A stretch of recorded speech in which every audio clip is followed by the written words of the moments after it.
En déplacement à Niort, 13e, le leader troyen voulait enchaîner, se rapprocher plus encore de la Ligue 1 Uber Eats. À la 10e minute, l'Estac obtient un penalty suite à cette faute sur Tousgar. C'est Florian Tardieu qui le transforme en prenant à contre-pied Quentin Bratt. 3e but de la saison pour Tardieu. Et dans le dernier quart d'heure, l'Estac va breaker avec Souk qui jaillit au premier poteau pour marquer son 3e but de la saison. Le Sud-Coréen qui avait été l'unique buteur lors du match aller. 78e, nouveau penalty. Faute sur Azamou, mais c'est Tardieu qui signe un doublé. 3e victoire en 4 matchs pour l'Estac qui assoit son leadership. Niort n'a plus que 2 points d'avance sur la zone rouge. Belle affiche à Charletti entre le Paris FC 5e et Clermont 3e, 4 points devant. Les Clermontois se procurent une belle situation en première période avec un arrêt heureux de Vincent de Marconnet devant sa ligne. Le PFC aura dans le deuxième acte une belle occasion avec son meilleur buteur Ali Abdi, mais le défenseur tunisien trouve Arthur Desmas et le poteau. Et c'est finalement Clermont qui va marquer l'unique but de la rencontre grâce à Mohamed Bayo.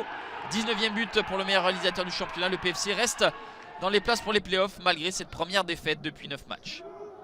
Grenoble 4e recevait Sochaux 7e. Le GF38 va avoir l'opportunité de marquer avant le premier quart d'heure avec un penalty que va transformer Jesse Benet. Et en deuxième période, nouveau penalty pour Grenoble. Et toujours Jesse Benet pour le transformer. Le doublé pour Benet, son 8e but de la saison. Le GF38 conforte sa 4e place et reste dans la course pour viser les 2 premières places. Au sortir de 2 victoires consécutives, Auxerre 6e voulait enchaîner pour réintégrer le top 5 synonyme de play-off. Mais face à la GIA, le Pau FC 15e, invaincu depuis 7 matchs et qui s'accroche pour assurer son maintien. Les Palois ouvrent le score grâce à Victor Lobry et double la mise à la 44e minute par Myron George, le costaricien qui se joue de Donovan Léon et de Gauthier Loris pour le 2-0 juste avant la pause. Et un quart d'heure de la fin, Myron George va signer un doublé, son 6e but de la saison. 3-0 score final. Pau construit petit à petit son maintien. Auxerre rate l'occasion de ravir la 5e place au Paris FC.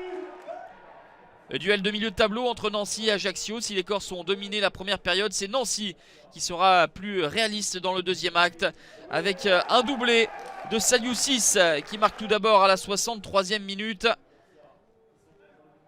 et récidive à la 79e. 5 réalisations pour l'international sénégalais.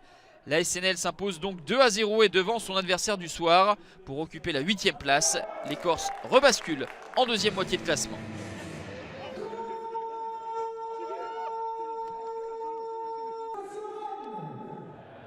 Autre position de milieu de classement entre Amiens 11e et Valenciennes 8e. Tout s'est joué en deuxième période. 64e minute, Arnaud Loussamba a l'occasion d'ouvrir le score sur penalty. Il ne s'en prive pas face à Konaté. 1-0 pour Nancy. Mais à la 91e minute, c'est un nouveau penalty qui sera sifflé cette fois-ci en la faveur des Valenciennois. Geoffrey Cuffo se présente devant Johan Thuram-Hulien et prend à contre-pied le gardien amiénois. 9e but pour Cuffo, mais 92e minute. Les Picards repassent devant grâce à Mickaël Alphonse. Bien placé, Alphonse redonne l'avantage à son équipe qui va ensuite s'échapper définitivement en contre grâce au Nigérian Stéphane Audet qui va remporter son duel. 3-1 grâce à ce succès. Les Picards remontent à la 9e place. VA glisse en 10e position. Châteauroux dernier face à Rodez 13e. Le RAF ouvre le score à la 71e minute grâce à Rémi Boissier. 7e but pour Boissier, bien aidé par la présence non décisive de Marcin Bulka, le gardien polonais. Mais les Castelroussins vont égaliser 6 minutes plus tard grâce à Ange Johan Boni. Premier but en pro pour le joueur de 17 ans. Un partout, score final, un résultat qui condamne Châteauroux à évoluer en national la saison prochaine.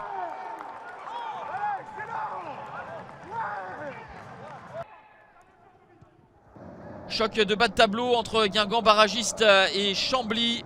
Premier relégable, 3 points derrière. Une rencontre qui se dirigeait vers un score nul et vierge jusqu'à ce que Ronny Rodelin surgisse à la 92e minute pour encore une fois offrir un succès importantissime pour l'en avant qui sort de la zone rouge. Mauvaise affaire pour Chambly qui compte désormais 5 points de retard sur le 18e Dunkerque.